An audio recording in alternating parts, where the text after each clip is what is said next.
What's going on, everybody, and welcome back to Comic Breakdown. In this video, we are going to be jumping into Legion of X issue number 8. And Legion of X has been a wild ride so far, really focusing on everything going on with the astral plane, with Legion, with Nightcrawler, and his Legionnaires. We last left off with our heroes making their way to Angel. But when they arrive, what they find is the Black Knight fighting off Angel. We have had multiple mutants that are beginning to turn into these monsters. The most prime example is Nightcrawler, having horns come out on his head. They are trying to figure out exactly what is going on and why all of this is happening. So make sure you guys subscribe to the channel, make sure that you like this video, and with that being said, let's dive into this breakdown. Alright gang, so as we pick up, we are right outside the X-Core building. We are picking up with Husk and Chamber. As the two of them have their conversation, they are quickly interrupted by the likes of Nemesis. He has just been thrown through the doorway, and as Husk and Chamber make their way inside, that is where they find the monster, the mutant that was once known as Angel, currently transformed into this monstrosity. He is laying down the hate on everybody around him, with the Black Knight preparing for this fight, trying to get more angry, because as we know, the Ebony Blade magnifies negativity, rage, hate, all of these things. They only make the Black Knight stronger. With the power of all the mutants and Black Knight, they are able to push back Angel, to hold Angel in place. While they are doing this, that is when Nightcrawler's monster really tries to come out. Because while all the other mutants, they would like to tranquilize Angel and try and figure out what happens next, the monster is coming out in Nightcrawler, and what he wants is flesh. He wants to drink the blood of Angel. That is when the Black Knight comes up from behind Nightcrawler and bashes him in the back of the head with the hilt of her sword. With all the commotion that is currently ongoing, we see Angel be able to break free, jumping out the window and running into the sunset. With Pixie getting some individuals on this case, they are going to track Angel, they are going to sedate him, and bring him back to Krakoa. Because Pixie and the others, they have some other lines of questions that they need to ask. We do get a very quick data page. This data page is really confirming that the Black Knight, the daughter of the Black Knight, Jackie, is a mutant. But we'll get more into that here in a little bit. Right now, we are going to jump over to Krakoa, having Forget-Me-Not, having Lost, and having Juggernaut. While Lost sits here and talks about how she doesn't remember Forget-Me-Not, that she forgot to put on the tech that would help her remember. But as they make their way through Krakoa, making their way over to Nightcrawler's place, this is where they run into Cypher, waking up having no idea where he is. He had spent the night trying to figure out how to get inside, but he believed there were no way in. That is when Juggernaut tries to do his thing, going and trying to smash through it. We see Juggernaut simply bounce off, but if he had stopped to listen for just a moment, Lost would have let him know that there is a portal that they can go to, that it is just on the other side, a little bit hidden away. But if Nightcrawler ever did want to have visitors, this is how they would get in. Now Cypher is a little confused on why everybody is here, trying to figure out maybe they're here because of him, because he fell sick or something.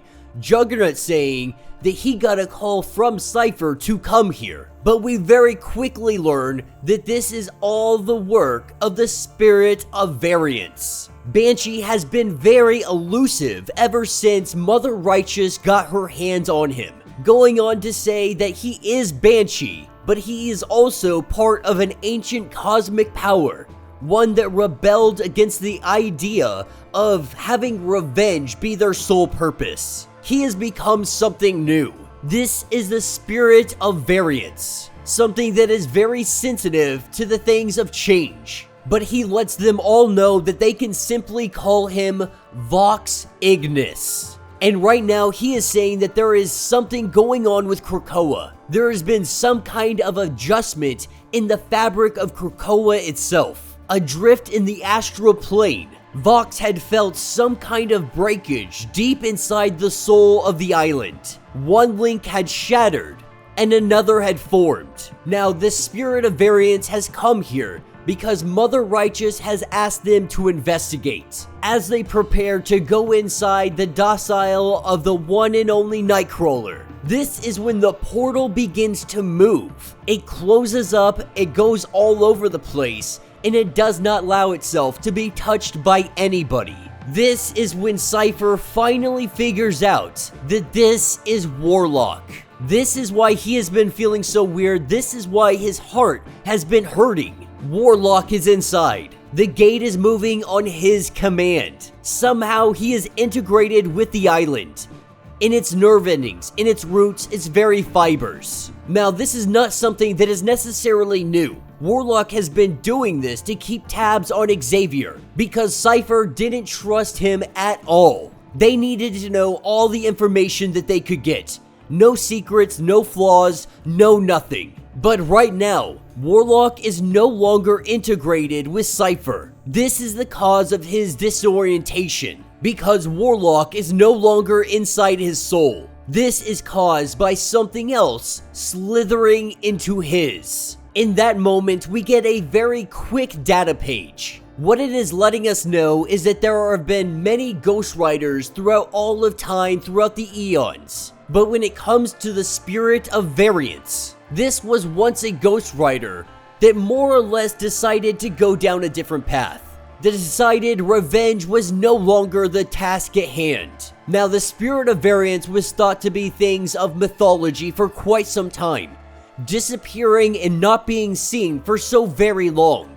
But we know that Mother Righteous is the one that has been protecting the Spirit of Variance, waiting to find a host like Banshee. What's moreover is that we do not know the full extent of the Spirit's powers. They could very easily still be evolving, ever-growing abilities. Now that's what jumps us over back to the Black Knight. We are beginning to learn who the Black Knight truly is, and what is her mutant ability. This all started on her very first mission as the Black Knight, having a run-in with the X-Men, something that could be seen in the death of Doctor Strange, the X-Men Black Knight issue number 1. Ever since that day, something has been building in the back of her mind. And last week, it felt like the dam had finally broke. People started acting crazy around her, saving a dark elf but seeing it transform, saving another individual but ice is coming out of their elbows. All of these people, for an hour after she had touched them, they tested positive for the X gene. But it did fade away and go back to normal, with Nemesis and the others saying, yeah, it's all very dramatic, but the problem is you. This is all because you are a mutant. Letting her know that they already knew. This obviously confuses her, but Marvel Girl had detected the mutant gene inside of her. And while Nemesis goes on to say that he's not really sure why this was kept a secret from her, as he does his little investigation scanning her powers and abilities, what we learn is that she has a field around her. Her power, it is temporarily manifesting or activating an X gene in those that she touches. This is even true when it comes to regular people. Nemesis goes on to explain that even if someone isn't technically a mutant, when they are around her, there is an X gene that lays dormant inside of them, but it never activates. When they are around the Black Knight, we see it activate, but then it goes back to laying dormant. And so now the questions lay out. Why did this gene activate now? Why is the Black Knight all of a sudden now as an adult having these powers and abilities? And how is this affecting mutants as they are? Because when she touches other mutants, their mutant abilities, they become more aggressive, as we have seen with Angel, as we have seen with Nightcrawler, with the Black Knight going on to let us know exactly what had happened from the moment she arrived at the X-Core building, saying that she had a meeting with Angel, They talked about her mutant ability. Now Angel, all he saw were dollar signs. He saw a huge opportunity to make money. They had shaken hands. He went into the other room, and when he came back, he was that monstrosity. This is when Pixie says that this is the work of mythomancy, a very rare form of sorcery. You can take something real and you can rewrite it. You use people's beliefs and prejudice to bend the rules, to embellish them. Men become demigods. Natural events of the works of the spirits and angels. Add in somebody who is out here doing spells. So while everybody has secretly suspected mutants are just monsters, somebody out here is making that a reality. We of course know that this has to be the work of Mother Righteous. Now I could be wrong on that. Mother Righteous could be on the side of everybody else. But as it stands, what they are doing is that they are taking Black Knight's mutant ability and then creating a spell. This spell put on the prejudice of individuals. We are seeing the monsters come out. You could say somebody is taking the Black Knight's mutant ability, manipulating it and using it to their advantage, putting it on individuals like Nightcrawler, like Angel. And so now they are going to investigate exactly what is going on. They are going to find the source of all of this. That is what takes us to a conversation between Blindfold and Charles Xavier. Blindfold has come to him because Legion is in need of a father. He is in need of love. As she goes on to explain that Legion isn't going to be able to endure without some kind of resolution. Though his pride is too big to come and have this conversation, Blindfold has no issues doing so. While Charles tries to say that Legion is simply too resentful, at least for the time being, that he wants responsibility, he wants duty, he wants leadership. But Charles is too concerned that Legion is a ticking time bomb, that if he was given a position of power, that could jeopardize everybody on the island. This is when Blindfold lets him know about control. Every night, we have him sitting and meditating. He does this to avoid the chaos that would ensue within his world mind if he truly slept. So he stares into the Empyrean. He tries to relax, but he never can. He yearns to dissolve, to let slip away all the pent-up power in his hindbrain and transcend. Something that he could so very easily do, but he does not. He thinks of the kind words from Magneto prior to his death. He thinks of the years of neglect, traumatized, the hateful world that surrounds him. He holds the skull of his own father. He tries to think of the future, about paths to happiness, how best to serve his people. But the problem is, his mind is always on his father. He wants to hold him, he wants to murder him.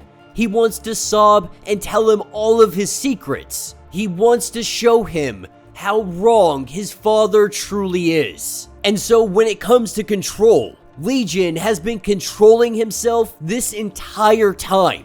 Now, Charles tries to say that this is all just unreasonable, that he wasn't aware of the existence of Legion to begin with.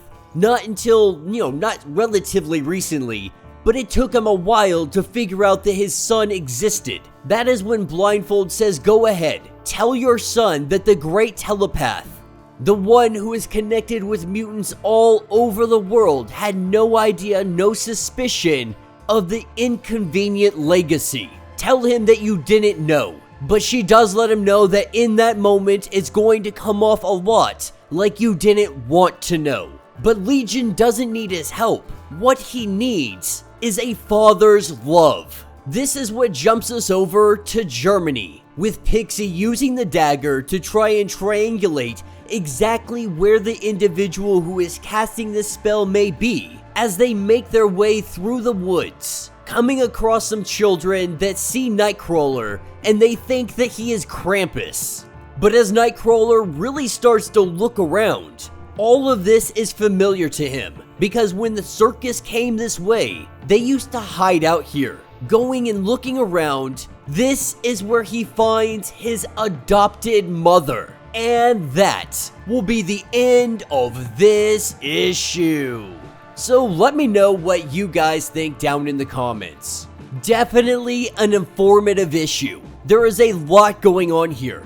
First of all, we're learning that the Spirit of Variance was more or less one of the Ghost Riders. It was a spirit of vengeance at one point in time, but it broke off. It broke off from the collective to go and do its own thing. The other vengeances, they came for it. And so it hid away. It hid away for so long that it became a thing of mythology. That is until now. Until Banshee becoming one with it because of Mother Righteous. So we have to assume that Mother Righteous is the one keeping this spirit safe all of this time. Many are still speculating that Mother Righteous is Mephisto just as a woman and pretending to be the good one. And then we're learning that the Black Knight, or at least the daughter of the Black Knight, because they are sharing the identity of Black Knight currently. We have learned that she is a mutant, and her mutant ability, it is very unique. Definitely more like a support type power. But say she were in the presence of Jean Grey, she could easily amplify Jean Grey's mutant ability by more or less amplifying her ex-Jean. This is why regular humans around her, when she touches them, they develop this type of mutant ability, even if it is momentarily and it doesn't last long. What this is saying is that the X gene, it lies very dormant in every single person that exists. Sometimes this gene never manifests, sometimes it can't even be detected, but nonetheless, it is there, hidden deep underneath everything. So what they're gonna do with this moving forward, that is gonna be a very interesting turn of events. Let me know your thoughts, let me know your theories. If you would like to get caught up on everything going on with Legion of X, be sure to check out the link in my description as well as the top of this video. It is gonna get you completely caught up on everything going on with this story. If you would like to support the channel, you can always do so by joining the channel membership. Much like Patreon, having 5 different tiers, from $1 to $50, from loyalty badges to getting free comics every single month. Not only does this help out the channel tremendously, but you are getting tons of perks in the process. Now, if you are unable to do this, do me a favor, subscribe to the channel, like this video, hit that notification bell, and with that being said, until the next breakdown.